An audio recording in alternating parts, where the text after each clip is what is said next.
Assalamu alaikum mekendештер. Москва шаарындабыз. Элчиликтин алдында Кыргызстан кетем деген мекендештердин турат барды ушундай. Мекендештер аябай көп.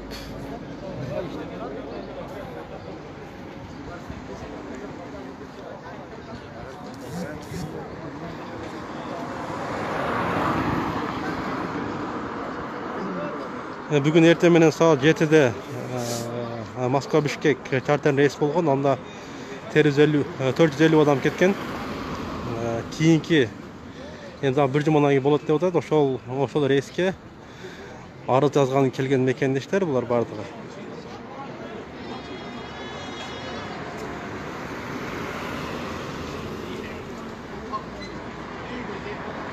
Көрүнүп турат, бар эле ошондой балалуулар. Bir kırız bakıyoruz. Biraz kızıp aldılar mınakey.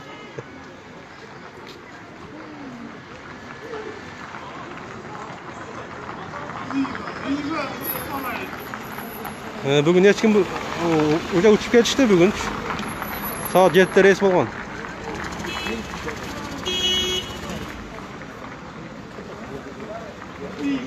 Мүмкін болғанда мен сұрауларыңызға жооп бере турайын, себеби мен муну YouTube каналга жүктөймүн. Анан комментарий менен жооп берем сиздерге буюрса. Ушу жердештер. Я домой. Отправляй, отправляй. Ушул уятта эми Кыргызбай экебиз кызып алыптыр.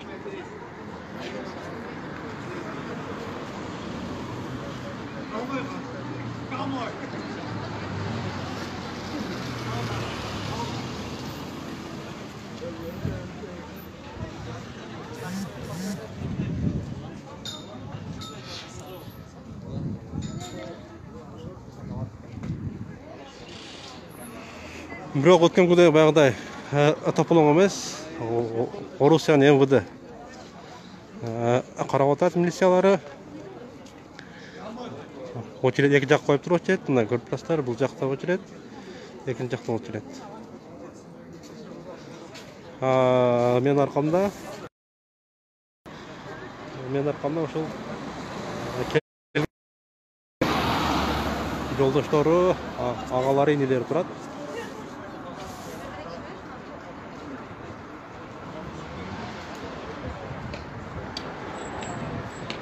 Азыр обед убагы экен.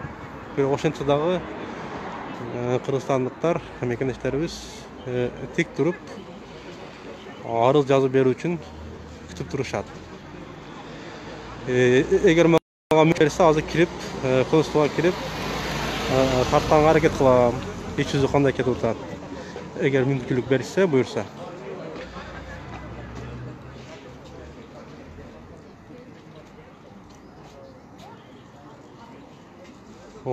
Орустардын да блогерлери жүрөт мынакей. Блогер эмес, журналисттер экен.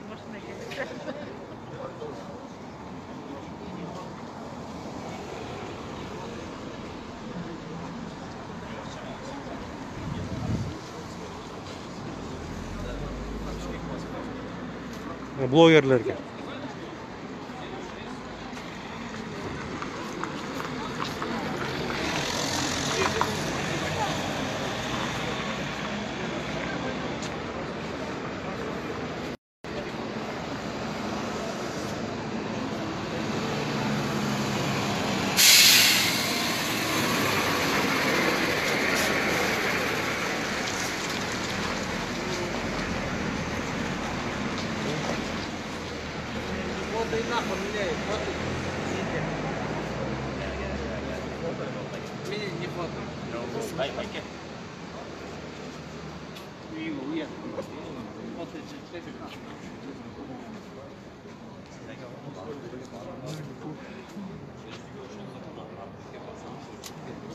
Окей.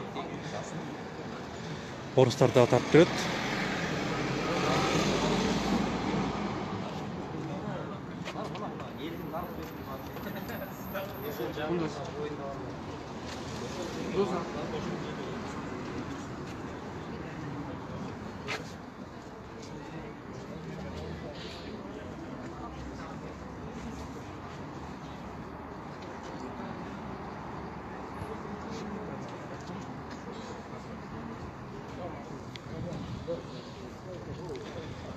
Ескертіп кетелі, бүгін ертемен саат 7:35-те Москва-Бишкек чартерный авиақаттам ұшқан.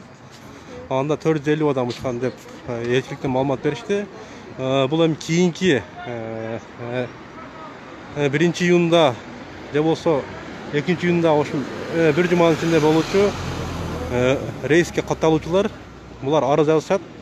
Бирок чечим чыга элек, кийинки рейсте кимдер кетет? Орулуулар, улгайгандарбы, балалуулар эске кетебиз. Мен азыр 2-3 адам менен сүйлөштүм. Россиян граждандары боюнча. Аларды кетпейт деп айтышыптыр. Демек бул жакка келип, элчиликке келип оора болуп койсоңуздар боло берет. Себеби Россиян жарандыгын алгандар Кыргызстанга азырынча уча албайт экен.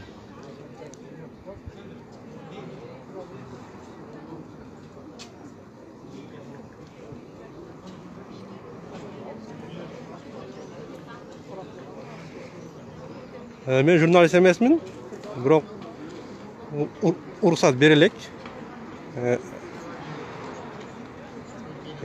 Элге туура маалымат жеткирүү үчүн уруксат беришет деп ойлойм.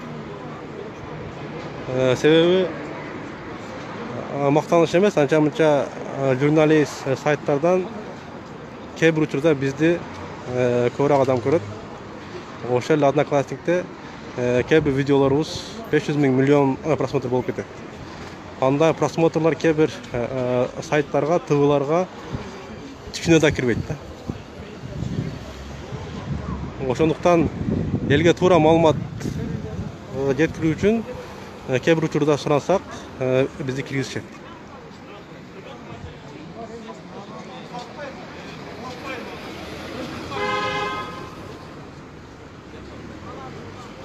Бирок ады уруксат берилек, мен өзүм сурай элекмин, азыр эми сурайбыз буюрса.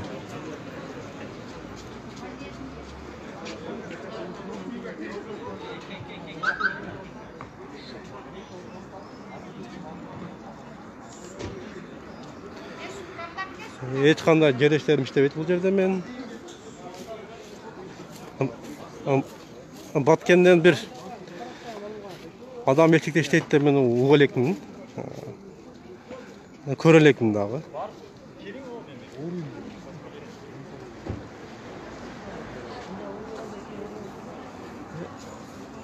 Мен өзүм блогермин да дебейм, бирок көрүүчүлөр бар да, Кудайга шүгүр. Ошол туугандар бул жакта боюнда барылар балалар турат экен, бул жакта жөнөкөйлөр турат экен. Бирок азыр обед болсо дагы элдер космоста иштеп атты.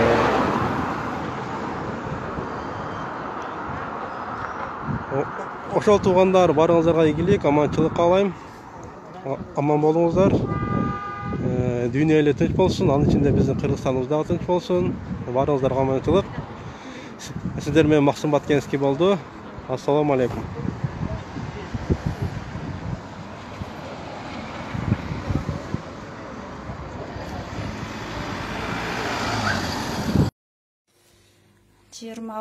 Май күнгө шейшемби.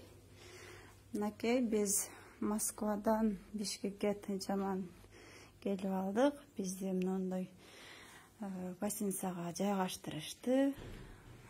Бардык шарты жакшы.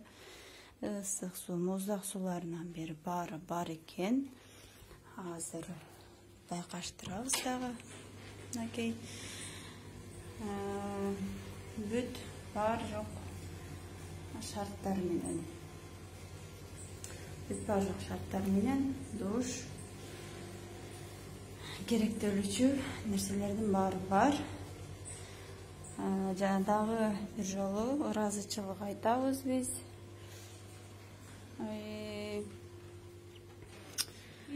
Мамлекетибизге, өзүбүздүн элчиликке, посольствого, Кыргыз Республикасынын президентине ким айтты биздин мамлекет өнүгө элек деп. Ар бир эле мамлекеттин өзүнчө көйгөйү болсо керек. Бирок бүгүнкү күндө биздин мамлекетибизде бул деген өнүккөнлүк, жетишкендик.